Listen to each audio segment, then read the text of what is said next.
Hello my dear friends, Anoop study zone में आपका स्वागत है। उत्तर प्रदेश लेखपाल का आज हम लोग प्रैक्टिस सेट नंबर 24 देखेंगे।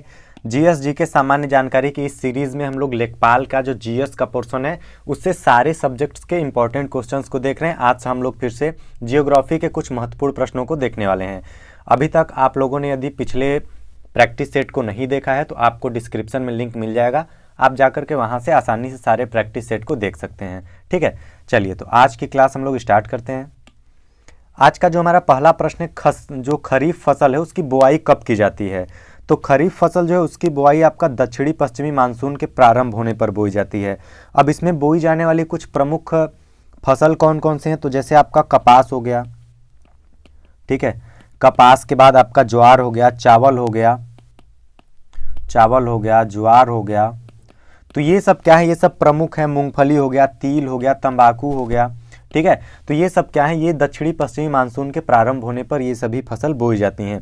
अब ये दक्षिणी पश्चिमी मानसून आता कब है, तो ये आपका लगभग आता है जून जुलाई में बोया जाता है। ठीक है, यह कब बोया जाता है, जून से जुलाई में। ठीक है, जून जुलाई में अक्सर बारिश होने लगती है, वहीं आपका दक्षिणी पश्चिमी मानसून उसी समय में प्रारंभ होता है। उसी समय पे कपास, चावल, ज्वार, तिल और जो भी आपका मूंगफली, गन्ना, मूंग, जो भी आपका है प्रमुख फसल, वो सभी बोए जाते हैं। ठीक है, चलिए अगला प्रश्न देखिए। अगला प्रश्न, निम्नलिखित में से गर्म मसालों का मुख्य उत्पादक कौन है। ठीक है, आपको बताना है कि कौन है जो कि आपका मुख्य गर्म मसालों का उत्पादक है। तो ये है आपका मालाबार तट। ठीक है, जो आपका मंगलौर से कुमारी अंतीप से 500 किलोमीटर दूर में विस्तृत तटीय मैदान जो होता है मालाबार कहलाता है। कहाँ से, मंगलौर से कुमारी जो अंतरद्वीप तक 500 किलोमीटर की लंबाई में विस्तृत तटीय मैदान को आपका क्या कहा जाता है, मालाबार कहा जाता है। ठीक है, 500 किलोमीटर की लंबाई। ठीक है, ये आपका जैसे नारियल हो गया, चावल, सुपारी, केला एवं गर्म मसाले यहाँ पे बहुत ज़्यादा उगाए जाते हैं। इसके आपका मसालों के अलावा क्या क्या, आपका नारियल हो गया। ठीक है, नारियल के बाद आपका चावल हो गया, सुपारी हो गया,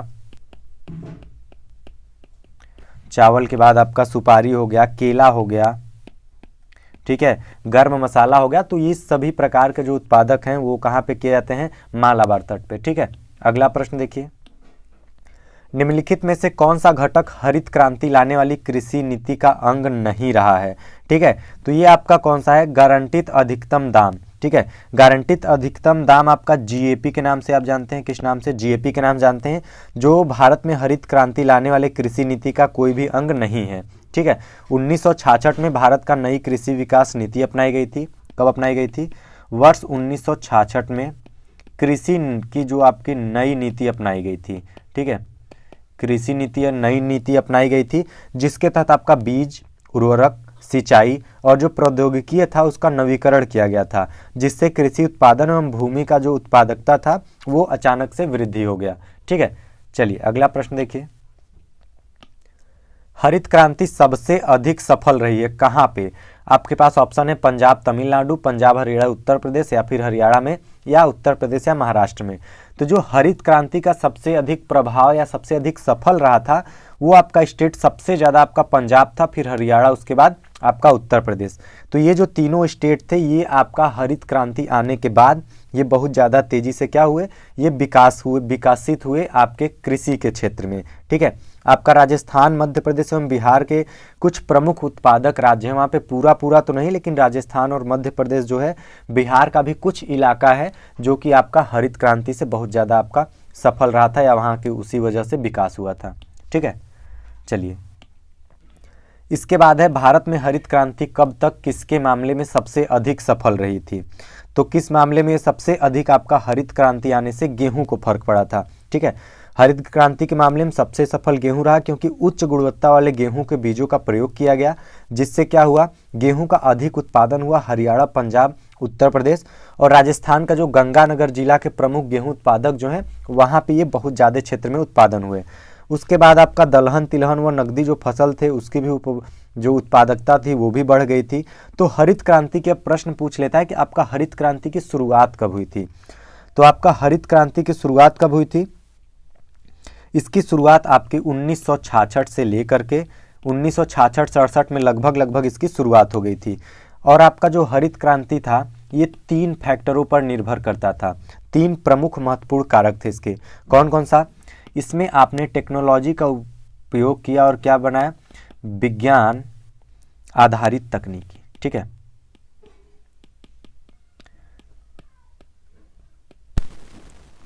विज्ञान आधारित तकनीक। उसके बाद सेवाओं का विशेष पैकेज गवर्नमेंट की तरफ से, आपका अलग से फंडिंग और किसानों के लिए अलग से जो मुआवजा वगैरह था फसल नष्ट होने पर, और बीज प्रोवाइड कराना, खाद, ये सब आपका इसमें एक विशेष पैकेज था। इसके बाद सार्वजनिक नीति का विशेष पैकेज, इसमें सार्वजनिक नीति का भी एक विशेष पैकेज दिया जाता था। तो ये भी आप लिख लीजिए, सार्वजनिक का आपका नीति विशेष पैकेज। ठीक है, चलिए अगला प्रश्न देखिए। अगला प्रश्न है आपका, भारत में सिंचित क्षेत्र के सबसे अधिक भाग पर खेती होती है। जो आपका सिंचाई वाला क्षेत्र है उस क्षेत्र पर सबसे अधिक खेती किस चीज की होती है? तो वो आपकी होती है धान की। इसका रीजन भी है क्योंकि धान को आपका क्या होता है, पानी की अधिक मात्रा चाहिए होती है। भारत में जो संपूर्ण विश्व का 20% चावल उत्पादन होता है। अगर पूरे विश्व की बात करें तो पूरे विश्व का 20% चावल जो है भारत में उत्पादन होता है। ठीक है, पूरे विश्व का। और यह देश की 3/4 आबादी का यह प्रिय भोजन है। 3/4 यानी अगर 100 लोग आपके देश में तो 75 लोग इस चावल को पसंद करते हैं। ठीक है, विश्व में चावल उत्पादन में चीन का प्रथम स्थान है। तो याद रखिएगा, जो चीन है, चीन में प्रथम स्थान है। ठीक है, चीन आपका चावल उगाने के मामले में सबसे प्रथम स्थान पे है। जबकि दूसरे स्थान पे आपका कौन है? दूसरे स्थान पे आपका भारत है। 2015 के अनुसार अगर आप देखें अपने भारत के राज्यों में तो बंगाल का प्रथम स्थान था। ठीक है, 2015 के रिपोर्ट के अनुसार जो सबसे अधिक धान की खेती या धान की उपज होती है तो वो कहाँ होती है? आपका पश्चिम बंगाल में। पश्चिम बंगाल में सबसे ज्यादा चावल। ठीक है, सबसे ज्यादा चावल का उत्पादन आपका कहां से होता है? पश्चिम बंगाल में। ठीक है, दूसरे स्थान पे आपका यूपी आता है। तीसरे स्थान पे आपका क्या आ जाता है? तीसरे स्थान पे आपका आंध्र प्रदेश, उसके बाद तेलंगाना, और धीरे धीरे ऐसे स्टेट आते रहते हैं।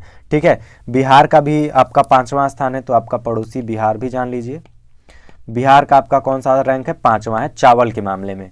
ठीक है, चलिए अगला प्रश्न देखिए। जो अगला प्रश्न है, हरित क्रांति का संबंध किस फसल से था? तो देखिए, हरित क्रांति का संबंध किस फसल से था? गेहूं से सर्वाधिक था, क्योंकि सबसे ज़्यादा अगर आपका हरित क्रांति आने के बाद किसी फसल में तेजी से उभार आया था तो वो गेहूं में था। रीजन क्या था? गेहूं के जो गुणवत्ता वाले बीज थे वो आपको प्रोवाइड कराए गए, सभी किसानों को पहुंचाया गया। उसके अलावा खाद की अलग से व्यवस्था की गई, और जो व्यवस्था हो सकती थी सरकार द्वारा वो आपका किया गया। तो गेहूं का बीज और नई तकनीकी के कारण गेहूं का फसल जो था सबसे अधिक आपका हरित क्रांति में आपका सहयोग रहा था, या फिर एक तरीके से कह सकते हैं हरित क्रांति ने ही गेहूं को एक तरीके से उभारा हुआ था। ठीक है, अब हरित क्रांति की शुरुआत आपकी स्टार्टिंग में पंजाब से हुई थी। कहाँ से हुई थी? पंजाब, हरियाणा, जो ये वाले क्षेत्र थे, पश्चिमी उत्तर प्रदेश के क्षेत्र में गेहूं की कृषि से हुई थी, क्योंकि सबसे कम वर्षा के क्षेत्र थे। ठीक है, यहाँ सिंचाई का विकास सबसे पहले किया गया। यहाँ पे क्षेत्र जो आपका सिंचाई की व्यवस्था नहीं थी तो सिंचाई का व्यवस्था यहाँ पे किया गया। और ये बाद में क्या हुआ? इंदिरा गांधी नहर निकाली गई। जो आपका सतलज नदी था, सतलज नदी से आपका एक नदी निकाला गया, इंदिरा नदी। सॉरी, इंदिरा जो आपका था क्या था? नहर। ठीक है, सतलज नदी से आपका इंदिरा नहर निकाला गया, जो आपका पंजाब, हरियाणा और पश्चिमी जो राजस्थान है, पश्चिमी उत्तर प्रदेश को क्षेत्रों को सिंचाई आसानी से हो जाती थी। इसीलिए क्या हुआ? गेहूं की फसल अधिक तेजी से आपका हरित क्रांति में ग्रो किया। ठीक है, चलिए अगला प्रश्न देखिए। अगला प्रश्न है आपका, हरित क्रांति पद का प्रयोग उच्च उत्पादन दर्शाने के लिए किया गया है। किसमें? घास स्थलों का निर्माण करके, अधिक वृक्षों का रोपण करके, प्रति हेक्टेयर आपका कृषि उत्पादकता बढ़ाकर, या शहरी क्षेत्रों में उद्यान बढ़ाकर। तो जो हरित क्रांति जो शब्द का प्रयोग किया गया है उच्च उत्पादन दर्शाने के लिए, प्रति हेक्टेयर कृषि उत्पादक बढ़ा करके, क्या करके? प्रति हेक्टेयर आपका कृषि उत्पादकता बढ़ा करके किया गया है। ठीक है, चलिए अगला प्रश्न देखिए। अगला प्रश्न है आपका, हरित क्रांति किस वर्ष में प्रारंभ हुआ था? तो हरित क्रांति आपको पता है कब प्रारंभ हुआ था? सर्वप्रथम ये 1960 में ही प्रारंभ कर दिया गया था। ठीक है, चलिए तो इसके जो किसने सर्वप्रथम आपका हरित क्रांति का नाम किसने दिया था ये जानना जरूरी है आपके लिए। तो सर्वप्रथम इसका एक अमेरिकी विद्वान थे डॉक्टर विलियम, ठीक है, ये क्या थे, डॉक्टर विलियम। इन्होंने ही सबसे पहले हरित क्रांति शब्द का नाम दिया था और हरित क्रांति की आरंभ लगभग शुरुआत 1960 में हो गई थी। कब हुई थी? 1960 में, ठीक है। चलिए अगला प्रश्न देखिए।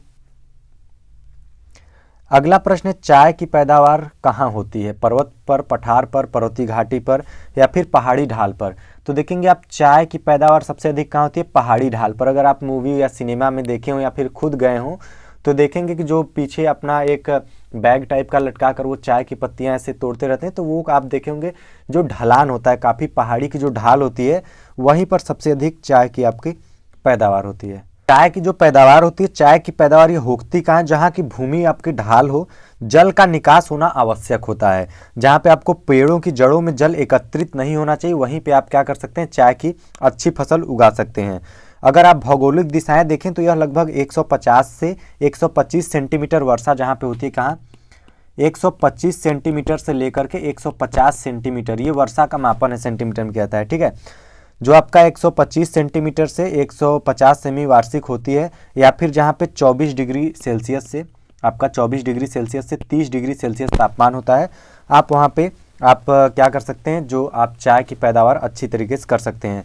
और भारत में सबसे पहले 1834 में इसकी खेती की गई थी। कब की गई थी? 1834 में, जब उस टाइम पे अंग्रेज भारत का शासन कर रहे थे। चाय उत्पादन में आपका असम सबसे प्रथम स्थान पे आता है, असम का आपका पहला स्थान आता है, ठीक है। विश्व में चीन चाय के उत्पादन में सबसे पहले है, ठीक है। चलिए अगला प्रश्न देखिए। अगला प्रश्न है आपका, जिस संवेष्ट प्रौद्योगिकी के कारण हरित क्रांति आई उसके मुख्य अंग कौन कौन थे? तो इसके देखिए सबसे मुख्य अंग थे आपका, सबसे पहला तो सिंचाई था, सिंचाई की व्यवस्था की गई थी। आपका जो जैव रासायनिक उर्वरक थे उनका प्रयोग किया गया था। अधिक उत्पादन करने वाले बीजों की जो किस्में थी उनका अधिक से अधिक प्रयोग किया गया था। यही आपके हरित क्रांति के मुख्य अंग थे, ठीक है। चलिए अगला प्रश्न देखिए।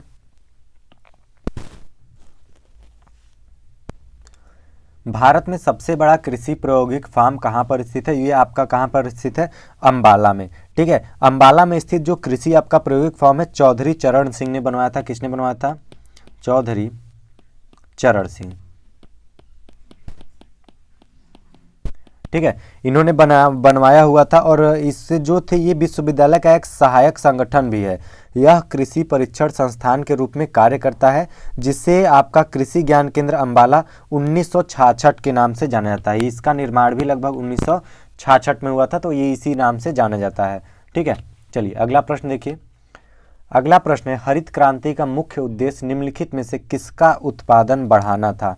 ठीक है, तो जो पूरा हरित क्रांति था, सबसे अधिक आपका तो गेहूं को फायदा हुआ था, लेकिन अगर ओवरऑल इसका मुख्य उद्देश्य देखें जो खाद्यान्नों का था, ठीक है, खाद्यान्नों का जो उत्पादन था उसको बढ़ावा देने के लिए आपका हरित क्रांति लाया गया था, ठीक है। इस लाया कब गया था? 1960 में लाया गया था। और इसका जो हरित क्रांति का नाम किसने दिया था? तो ये आपके एक अमेरिकी, जो एक तरीके से कह सकते हैं अमेरिकी मूल के थे या अमेरिकी ही थे, जो उनका नाम डॉक्टर विलियम था, ठीक है। उन्होंने ही हरित क्रांति शब्द का नाम दिया था।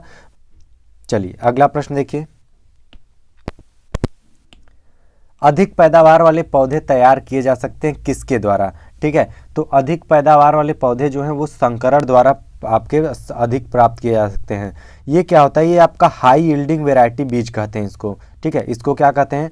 HYV। जो HYV का प्रयोग किया गया, HYV आपका होता है हाई यील्डिंग वैरायटी। इसमें इस तकनीक से प्राप्त बीजों का प्रयोग मुख्य रूप से हरित क्रांति 1966 के दौरान हुआ था। कब हुआ था? 1966 के दौरान HYV जो सीड्स थे इनका प्रयोग बहुत ज़्यादा हुआ था, जिसके फलस्वरूप क्या हुआ था? खाद्यान्न उत्पादन में आत्मनिर्भर हो गया था, ठीक है। चलिए अगला प्रश्न देखिए। जूट उत्पादन में सबसे प्रचुर देश कौन सा है? तो जूट का उत्पादन सबसे अधिक आप देखेंगे तो आपका पश्चिम बंगाल में होता है। कहाँ पे होता है? पश्चिम बंगाल में। लगभग भारत का 70% जूट का जो उत्पादन है वो आपका पश्चिम बंगाल में ही हो जाता है। यहाँ 4 लाख हेक्टेयर से अधिक पर जूट आपका उगाया जाता है। 4 लाख हेक्टेयर से भी अधिक भूमि पर यहाँ पर आपका जूट उत्पादन किया जाता है, जिसमें आपका कूच बिहार, दार्जिलिंग है, और आपका बांकुड़ा है, बर्दवान है, हुगली है, हावड़ा है, इन सभी जगहों पर क्या किया जाता है, इन सभी जिलों में जूट का उत्पादन किया जाता है। ठीक है, चलिए अगला प्रश्न देखिए। अगला प्रश्न है, भारत में जूट का अधिकतम क्षेत्र कहाँ पर है? तो भारत में जूट का अधिकतम क्षेत्र भी आपका पश्चिम बंगाल है। यहाँ पे लगभग पिछले प्रश्न में देखा 70% जो जूट उत्पादन होता है वो आपका भारत का पश्चिम बंगाल में ही होता है, और यहाँ पर 4 लाख हेक्टेयर भूमि पर यहाँ पर जूट की खेती की जाती है। ठीक है, चलिए अगला प्रश्न देखिए। आगे जो आपका जायद मौसम उगाई जाने वाली फसल कौन सी है? ठीक है, तो जायद आपका मौसम में आपका तरबूज सबसे अधिक उगाया जाता है। जायद मौसम में आपका मैक्सिमम सब्जियां जो तरबूज होती हैं, जो ककड़ी, ज्वार आदि होते हैं, ये प्रमुख आपके जायद मौसम में उगने वाले फल होते हैं, जो ग्रीष्म काल से होकर के वर्षा आरंभ होने तक काट ली जाती है। ठीक है, इसको लगाया कब जाता है? ग्रीष्म काल में बोकर वर्षा आरंभ होने तक, यानी आपका जून जुलाई तक इसको काट लिया जाता है। ठीक है, चलिए अगला प्रश्न देखिए। अगला प्रश्न है आपका, भारत के उत्तरी मैदानों की मृदा सामान्यतः कैसी बनी होती है? तो भारत के उत्तरी जो मैदान है उसकी मृदा सामान्यतः आपका तल्लोचन द्वारा बनी होती है। ठीक है, क्यों इसका उत्तरी मैदानों का निर्माण नदियों द्वारा लाए गए जो आपका निक्षेपित मलबे से हुआ है, इसीलिए यहाँ पे क्या होता है, तलोचन द्वारा यहाँ की अधिक मिट्टी बनाई गई है। और ये मिट्टी क्या होते हैं, सबसे अधिक उपजाऊ भी होते हैं। जो भारत के उत्तरी मैदान है ये उपजाऊ भी काफ़ी ज़्यादा होते हैं। ठीक है, चलिए अगला प्रश्न देखिए। अगला प्रश्न है, भारत में सबसे व्यापक रूप से पाई जाने वाली मृदा यानी मिट्टी कौन सी है? तो सबसे अधिक अगर आप भारत की बात करें तो भारत में आपकी जलोढ़ मृदा पाई जाती है। कौन सी मृदा पाई जाती है? जलोढ़ मृदा। जलोढ़ मृदाएं लगभग देश में 14.25 लाख वर्ग किलोमीटर में पाया जाता है। 14.25 लाख वर्ग किलोमीटर में यह पाया जाता है। ठीक है, चलिए अगला प्रश्न देखिए। अगला प्रश्न है, भारत में का जो मसालों का उर्वर क्षेत्र है वह कौन सा है? तो भारत का मसालों का उर्वर क्षेत्र आपका केरल है। ठीक है, केरल राज्य मसालों के उत्पादन में सबसे पहला स्थान भी है। सबसे ज़्यादा मसाला आपका केरल में उत्पादन किया जाता है। और मसाले की खेती पश्चिमी घाट के संपूर्ण केरल तथा गोवा का जो थोड़ा सा आपका दक्षिणी भाग है, ठीक है, थोड़ा से दक्षिणी भाग में भी आपका किया जाता है। उसके बाद कर्नाटक में देखेंगे तो जो पश्चिमी भाग होता है, पश्चिमी भाग में भी आपका मसालों का क्षेत्र कहा जाता है। ठीक है, इसमें आपका केरल हो गया, इसके बाद आपका कर्नाटक हो गया, कर्नाटक आपका दूसरा स्थान पाया जाता है। इसके बाद आपका तमिलनाडु हो गया, तमिलनाडु में इसके बाद अपनाया जाता है। तो ये कुछ हैं जो प्रमुख आपके राज्य हैं जहाँ पर मसालों की खेती की जाती है। ठीक है, चलिए तो आज के लिए बस इतना ही। यदि आपको क्लास अच्छा लगा तो लाइक करें, कमेंट करें, शेयर करें। अभी तक आप लोगों ने चैनल को सब्सक्राइब नहीं किया तो चैनल को सब्सक्राइब जरूर कर लीजिए, क्योंकि आने वाले लेखपाल के इस एग्ज़ाम के लिए आपके लिए ये सभी प्रैक्टिस सेट्स बहुत ही महत्वपूर्ण होने वाले हैं। हमारे चैनल पर आप देखेंगे तो हिंदी की क्लास, उसके साथ साथ आपका प्रैक्टिस सेट, ये सभी भी आपको मिल जाएंगे। वहाँ पर आप जा करके आसानी से पढ़ करके उसे प्रैक्टिस कर सकते हैं। ठीक है, चलिए तब तक आप पढ़ते रहिए। All the best for your exam. मिलते हैं अगले वीडियो में, तब तक के लिए धन्यवाद।